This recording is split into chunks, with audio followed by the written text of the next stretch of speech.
নমস্কার শ্রোতা বন্ধুরা, বং কোর্স ডায়েরি চ্যানেলে আপনাদের সকলকে স্বাগত জানাই। আজকের এই ভিডিওটি থেকে আপনি ভগবান শ্রীকৃষ্ণের মূল্যবান কিছু উপদেশ জানতে পারবেন। এই মূল্যবান উপদেশগুলি আপনি কাজে লাগিয়ে আপনার জীবনে সফলতা অর্জন করতে পারবেন। তাই আজকের এই ভিডিওটি অবশ্যই মনোযোগ সহকারে শেষ পর্যন্ত দেখবেন। আর এই ভিডিওটি দ্বারা আপনি যদি উপকৃত হন তাহলে অবশ্যই একটি লাইক করবেন এবং প্রিয়জনদের সাথে শেয়ার করবেন যাতে তারাও ভিডিওটি দেখে উপকৃত হয়। এবং আপনারা যারা এই চ্যানেলে নতুন তারা অবশ্যই চ্যানেলটি সাবস্ক্রাইব করবেন এবং বেল বাটনে প্রেস করবেন এরকম আরও অনেক ভিডিওর নোটিফিকেশন পেতে। আর কমেন্টে লিখতে ভুলবেন না জয় শ্রীকৃষ্ণ। এবার আসুন ভিডিওটি শুরু করা যাক। সময় একটু একটু করে কেটে যায়, একটু একটু করে নিকটে আসে। খুব অদ্ভুত ব্যাপার। এই সময় প্রতিকূল হলেও একটু একটু করে কেটে যায়। এই সময় যদি ভালো হয় তাহলে একটু একটু করে নিকটে আসে। অনুচিত তখনই হয় যখন আমরা নিজেদের অসফলতার জন্য সময়কে দোষ দিই, কিন্তু আসলে তেমনটা হয় না। আপনার পরিশ্রম আর প্রয়াস দ্বারাই আপনি সাফল্য লাভ করবেন, সময়ের দ্বারা নয়। যদি এই সাফল্য একটা সুন্দর ভবন হয় তাহলে সময় হলো তার দেওয়ালের রং, যা সময়ের সাথে বদলাবে, সময়ের সাথে ফিকেও হয়ে যাবে। কিন্তু সাফল্যের এই ভবন আপনাকেই নির্মাণ করতে হবে, আপনার পরিশ্রমের ইট দ্বারা এবং প্রয়াসের চুনসুরকি দ্বারা। তাই পরিশ্রম আর প্রয়াস করতে থাকুন, সাফল্য আপনি অবশ্যই পাবেন। সময় যদি আজ ভালো না হয় তাহলে কাল অবশ্যই হবে। প্রয়াস করতে থাকুন আর আমার সাথে ভালোবেসে বলুন রাধা রাধা। আপনার কি মনে আছে যে আপনি শেষবার কবে পরাজিত হয়েছেন? আপনার ভুল কবে হয়েছিল? আপনি কবে অসফল হয়েছিলেন, কবে পরাজিত হয়েছিলেন? মনে নেই? তাহলে তো আপনি নিজের জীবনের সবথেকে বড় শিক্ষককে হারিয়ে ফেলেছেন। আপনার বিগত হার, পরাজয়, ভুল, এটাই আপনার জীবনের প্রধান শিক্ষক আর প্রধান সহায়ক। এটাই আপনাকে শেখায় যে কি করা উচিত, কি করা উচিত নয়। এই প্রকৃতি আমাদের কি শেখাতে চাইছে তা বুঝুন। এমন কি কোনো দিন আছে যার শেষে রাত আসে না? এমন কি কোনো নদী আছে যা শুকিয়ে যায় না? এমন কি কোনো বৃক্ষ আছে যার পাতা ঝরে না? এমনই তো হয়। কিন্তু যদি সূর্য পরাজয় স্বীকার করে তাহলে রাতের পরে কখনোই দিন আসবে না। যদি নদী হার মেনে নেয় তাহলে সে আবার বর্ষা ঘটাতে কখনোই সাহায্য করতে পারবে না। যদি বৃক্ষ হার মেনে নেয় তাহলে সে বসন্ত ঋতুতে না নতুন পাতার জন্ম দিতে পারবে আর না গ্রীষ্মকালে ছায়া প্রদান করতে পারবে। যদি এরা সবাই হার মেনে নেয় তাহলে ধরিত্রী তৃষ্ণার্ত থাকবে। প্রকৃতি আমাদের এটাই শেখায় যে হার, অসফলতা, পরাজয় এগুলো আমাদের জীবনে আসবেই আসবে, আর আমাদের শিক্ষা দিতে আসবে, আমাদের মঙ্গলের জন্য আসবে। তাই নিজের দৃষ্টিভঙ্গি সেরকমই রাখুন। তাই ধনাত্মক দৃষ্টিভঙ্গি দিয়ে দেখুন, নিজের হার, নিজের পরাজয় থেকে শিক্ষা নিয়ে অগ্রসর হতে থাকুন। নিশ্চিত রূপে আপনি জয়ী হবেন। আর যখন জয়ী হবেন তখন মন প্রসন্ন হয়ে বলবে রাধা রাধা। জীবন, এই জীবন আসলে কি? এ হলো জন্ম থেকে মৃত্যু পর্যন্ত এই সময়। কিছু মানুষ এটা বলে থাকেন যে এই যে নিঃশ্বাস নিচ্ছি এই হলো জীবন। আর প্রত্যেক ব্যক্তি, প্রত্যেক প্রাণী, তাদের নিঃশ্বাস নির্ধারিত থাকে, নির্দিষ্ট হয়ে থাকে। তাকে সেই নির্ধারিত নিঃশ্বাস নিতেই হয়। তারপর তিনি মৃত্যু লাভ করেন। কিন্তু এটা কি সত্যি?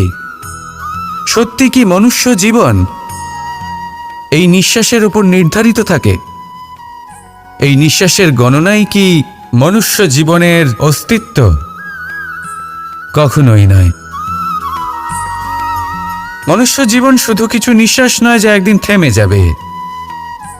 মনুষ্য জীবন হলো সেই নিঃশ্বাসের মধ্যেকার সেই সময় যা দেখে অন্য কারোর নিঃশ্বাস স্তব্ধ হয়ে যেতে পারে। সেই মুহূর্ত যেখানে মানুষ আপনার মধ্যে সেই প্রেম দেখতে পারে, আপনার সাহস দেখতে পারে, আপনার শক্তি দেখতে পারে, আপনার চেষ্টা দেখতে পারে, আপনার পরিশ্রম দেখতে পারে, অন্যায় আর দুর্নীতির বিরুদ্ধে আপনার যুদ্ধ দেখতে পারে।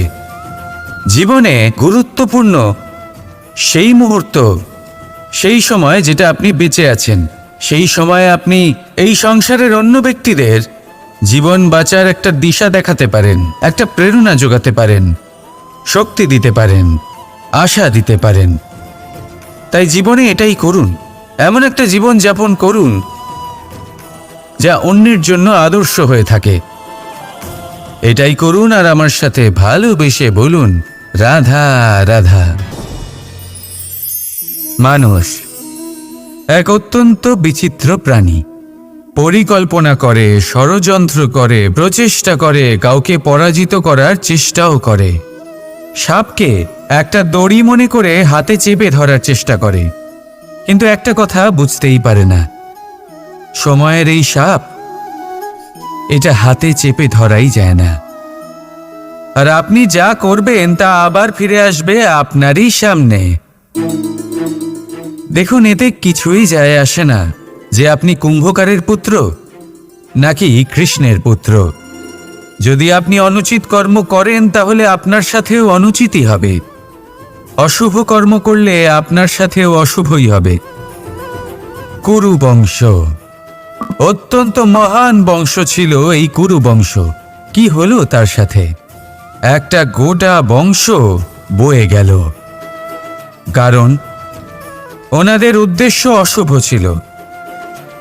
অন্যদিকে 5 জন বনবাসী পাণ্ডব মহাভারত বিজয়ী হলেন, কারণ তাদের উদ্দেশ্য শুভ ছিল। তাই মনে রাখবেন, শুভ অগ্নি প্রজ্বলিত করবেন, শুভ তাপ সঞ্চার হবে। অশুভ অগ্নি প্রজ্বলিত করবেন, নরকেই জ্বলতে হবে। তাহলে আসুন আর আমার সাথে ভালোবেসে বলুন, রাধা রাধা। যখন আমরা হাঁটতে থাকি আর আমাদের পায়ে কাঁটা বিঁধে যায়, তখন মুখ দিয়ে আহ বেরিয়ে আসে, কান্না চলে আসে, আর অনেক সময় অভিশাপও বেরিয়ে আসে।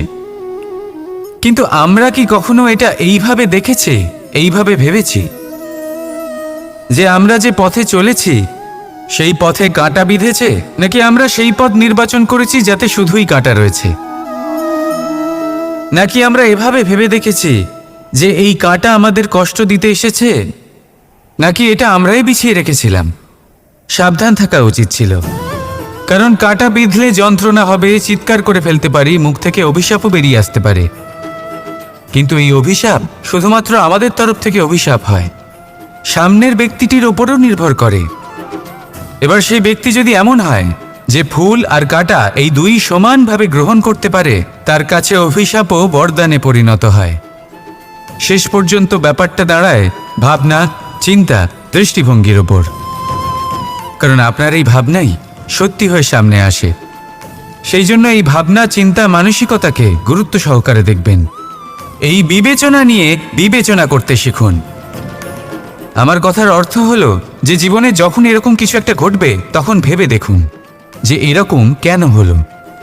আপনি কি এমন কোনো কর্ম করেছিলেন যার কর্মফল এটা?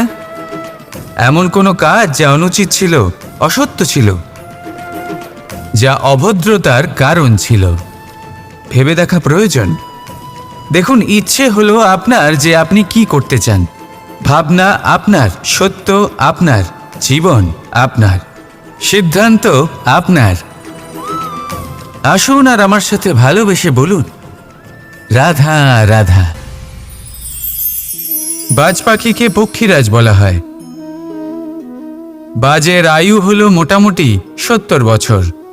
এবার 40 বছর হতে হতেই ওদের পালক লম্বা এবং ভঙ্গুর হয়ে যেতে থাকে, ঠোঁট বেঁকে যায়, ডানা ভারী হয়ে যায়, অর্থাৎ আগের মতো উড়তে পারে না, সেই শক্তি থাকে না। এবার সেই বাজ কি করবে? বাজ সব থেকে কঠিন নির্বাচন করে, নির্বাচন নিজের পুনর্স্থাপনার। সর্বপ্রথম একটা বিশাল পর্বতে যায়, একান্তে নিজের এক বাসস্থান তৈরি করে, আর তারপরে পাথরের সাথে নিজের ঠোঁট বারবার আঘাত করতে করতে সেই ঠোঁট ভেঙে ফেলে। তারপরে সে অপেক্ষা করে সেই ঠোঁট পুনর্নির্মাণ হওয়ার। তারপর সেটাই করে নিজের পালকের সাথে। তারপরে নিজের ডানা থেকে এক এক করে ভারী পালকগুলো ছিঁড়ে ফেলে দেয়, আর তারপর 150 দিনের এই যন্ত্রণা সহ্য করার পরে ও ফিরে পায় নিজের ওড়বার অনন্য ক্ষমতা, সেই শক্তি। আর তারপরে ও জীবনের পরবর্তী 30 বছর বাঁচে।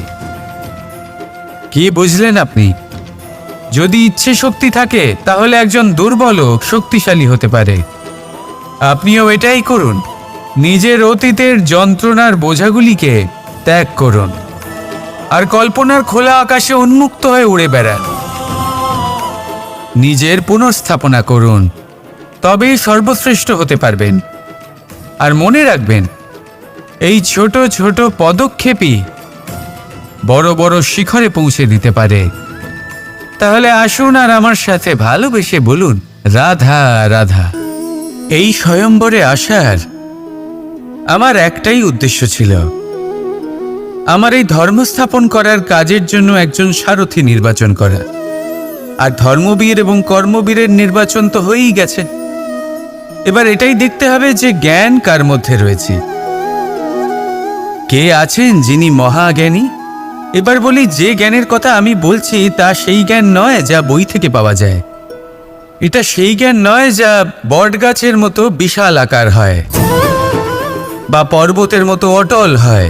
না, আমি যে জ্ঞানের কথা বলছি এটা হলো সেই জ্ঞান যা জীবনের পাঠশালা থেকে শেখা হয়।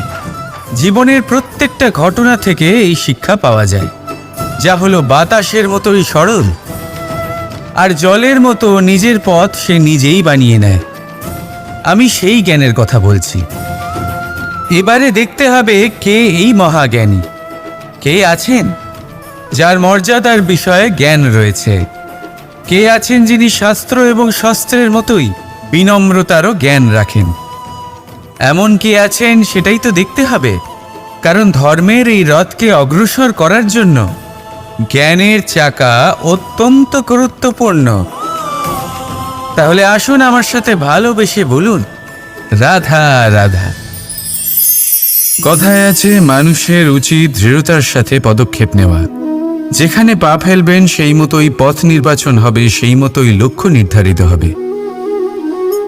কিন্তু শুধুই কি পদক্ষেপের দিকে নজর রাখা যথেষ্ট? না, এর থেকে অনেক বেশি গুরুত্বপূর্ণ হলো আচরণ। যেমন আপনার আচরণ হবে, ঠিক সেই মতোই আপনার পদক্ষেপ হবে। যদি আপনার আচরণ সঠিক হয়, শ্রেষ্ঠ হয়, তাহলে দেখবেন আপনি পর্বতের শিখরেও পৌঁছে যেতে পারবেন। কিন্তু যদি সঠিক না হয়, তাহলে ওই শিখর থেকে নিচেও পড়ে যেতে পারেন। হ্যাঁ, গতির জন্য পদক্ষেপের উপর নজর রাখা গুরুত্বপূর্ণ, কিন্তু প্রগতির জন্য আচরণই হলো গুরুত্বপূর্ণ। তাছাড়া সম্ভব নয়। আসুন আমার সাথে ভালোবেসে বলুন, রাধা রাধা। সত্য এবং অসত্য দুটোর মধ্যে পার্থক্য কি আছে? পার্থক্য হলো অ অক্ষরটার। এবার অ দিয়ে হতে পারে আরম্ভ, অ দিয়ে হতে পারে অন্ত। সত্য হলো সেটা যেখানে সমস্ত পথের আরম্ভ হয়, অসত্য সেটা যেখানে সমস্ত পথের শেষ হয়। এবার এরা চলতে হয়তো পারে না, কিন্তু তাও ছাপ রেখেই যায়। সত্য সেই ছাপ রেখে যায় যা একটা উজ্জ্বল উৎকৃষ্ট উদাহরণ হতে পারে, আর অসত্য সেই উদাহরণ তৈরি করে যা একটা কলঙ্কিত ইতিহাস তৈরি করে। এখন আপনি আগামী সময়ের জন্য কেমন ছাপ রেখে যাবেন, এই সিদ্ধান্ত পুরোপুরি আপনার। রাধা রাধা।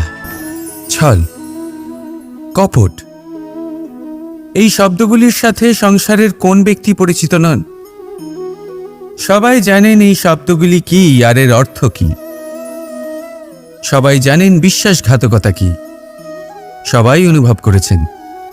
কিন্তু আপনি কি কখনো এটা ভেবেছেন এরকম কেন হয়? এর কারণ কি? এর কারণ হলো আশা।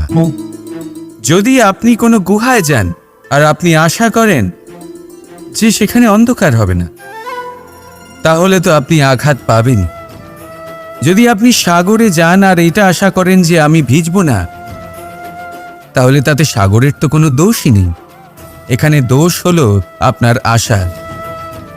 একটা গুরুত্বপূর্ণ কথা মনে রাখবে, মানুষ মানুষের সাথে ছলনা করে না, মানুষের সাথে ছলনা করে তার আশাগুলি, যা তিনি অনুচিত ব্যক্তির থেকে করে। সেই জন্য জীবনে কখনো কোনো আশা করার পূর্বে অবলম্বনের মূল অর্থ বুঝুন। জানুন তিনি আপনাকে সঙ্গ দেওয়ার আদৌ যোগ্য কিনা। না ভাঙবে আশা, না ভাঙবে বিশ্বাস। রাধা রাধা। ধন আর মানুষের মনের মধ্যে একটা সম্পর্ক রয়েছে। সেই একই সম্পর্ক রয়েছে সুযোগ আর প্রয়াসের মধ্যে। মানুষ বলে যদি আমি একটু ধন লাভ করি তাহলে আমি কিছু করতে পারি। ধন বলে যদি তুই কিছু করিস তবে তোর কাছে আমি আসব। মানুষ বলে আমি কোনো সুযোগ পেলে তবেই তো চেষ্টা করব। আর সুযোগ বলে তুই প্রয়াস কর তবেই তো আমি দেখা দেব। সবসময় জীবনে সেই কামনা করবেন না যা আপনি অন্য কারোর থেকে বা এই সংসারের থেকে নিয়তির সাহায্যে পেতে পারেন। মনোসংযোগ করুন নিজের কর্মের ওপর, মনোসংযোগ করুন তার ওপর যা আপনার হাতে আছে। অনবরত চেষ্টা করুন, না কোনো আশা করে, না কোনো আকাঙ্ক্ষা নিয়ে। আর তারপর এই জীবনকে দেখুন, সে সফলতা হোক বা সুখ, সে ধন হোক বা হোক সুযোগ, সব নিজে থেকেই আপনার কাছে আসবে। রাধা রাধা। আমরা সবাই মন্দিরে যাই, ঈশ্বরের সামনে হাত জড়ো করে বসি আর নিজের ইচ্ছে প্রকাশ করি। কখনো ভেবেছেন ঈশ্বরের কেমন লাগতে পারে যে আমার ভক্তরা আমার কাছে আসেই শুধুমাত্র নিজের ইচ্ছে পূরণের জন্য, আমার সাথে দেখা করতে নয়? অসংখ্য লোক মন্দিরে যান নিজের ইচ্ছে ঈশ্বরকে জানানোর জন্য। যদি তাদের ইচ্ছে পূরণ না হয় তারা হতাশ হয়ে পড়েন। এবার থেকে যখনই আপনি মন্দিরে যাবেন, ঈশ্বরের সামনে বসবেন, হাত জড়ো করবেন আর বলবেন, ধন্যবাদ, ধন্যবাদ ঈশ্বর যে আপনি আমাকে যা দিয়েছেন তাতেই আমি খুশি। শুধু আমাকে পথ দেখাবেন যে কিভাবে আমি নিজের কর্মের দ্বারা, শুধু আমার কর্মের দ্বারা সেই সব পেতে পারি যা আমি চাই। ঈশ্বরের থেকে শুধু চাইতে গেলে তাহলে ঈশ্বরের কাছে নিজেকে অনেক ছোট মনে হবে। কিন্তু যদি নিজের কর্ম করে তারপর ঈশ্বরকে ধন্যবাদ জানান, তাহলে সঠিক রূপে আপনি ঈশ্বর লাভ করবেন। রাধা রাধা। কখনো কখনো আমরা নিজের মা বাবার ওপর কতটা রেগে যাই, মনে করি ওনাদের মন আমাদের দিকেই নেই। আমরা ভাবি ওনাদের কাছে আমাদের কোনো অস্তিত্বই নেই, আর তাই আমরা রেগে যাই। কিন্তু আপনি কি কখনো এমন অনুভব করেছেন যে আমাদের চোখ দিয়ে আমরা আমাদের নাক কখনো দেখতেই পাই না, কারণ তা চোখের ভীষণই কাছে থাকে, দুই চোখের মাঝখানে। কিন্তু যখন কেউ মুখে আঘাত করে, হাত সর্বপ্রথম নাককেই সুরক্ষিত করার চেষ্টা করে। মাতা পিতাও অনেকটা এরকমই হন। আপনার ভালোর জন্য, আপনার সুরক্ষার জন্য তারা সবসময় তৈরি। তাই তাদের প্রেমকে কখনো সন্দেহ করবেন না। আবশ্যক নয় তাদের প্রেম আপনি সবসময় স্পষ্টভাবে দেখতে পাবেন, কারণ এই এক এমন প্রেম যা সর্বদাই আপনার সাথে ঢাল হয়ে আপনার রক্ষা করতে থাকবে। রাধা রাধা। প্রবাহিত নদী কত সুন্দর হয়, বলিষ্ঠ হয়, যেদিক দিয়ে বয়ে যায় সেখানে এক নতুন জীবন প্রদান করে, ধরণীকে উর্বর করে, আকাল দূরে রাখে। আর হয়তো এই জন্যই নদীকে মায়ের মতো পুজো করা হয়। কিন্তু আপনি কি কখনো ভেবে দেখেছেন যে নদীর জন্ম কি করে হয়? এ কি শুরু থেকেই এমন বিশাল আর খরস্রোতা হয়? না, বৃষ্টির ছোট ছোট ফোঁটা একসাথে সম্মিলিত হয়ে এক সূক্ষ্ম ধারা তৈরি করে, আর সেই ধারাগুলি পর্বতের বরফ কেটে তাদেরকে গলিয়ে জলপ্রপাত হয়ে ঝরে পড়ে পাথরের সাথে ধাক্কা খেয়ে তারপরেই সে নদী হয়ে ওঠে। ঠিক সেইভাবেই এত সহজে কেউ মহান হয়ে ওঠে না। ছোট ছোট চেষ্টা মিলে এক বিশাল ব্যক্তিত্ব তৈরি করে।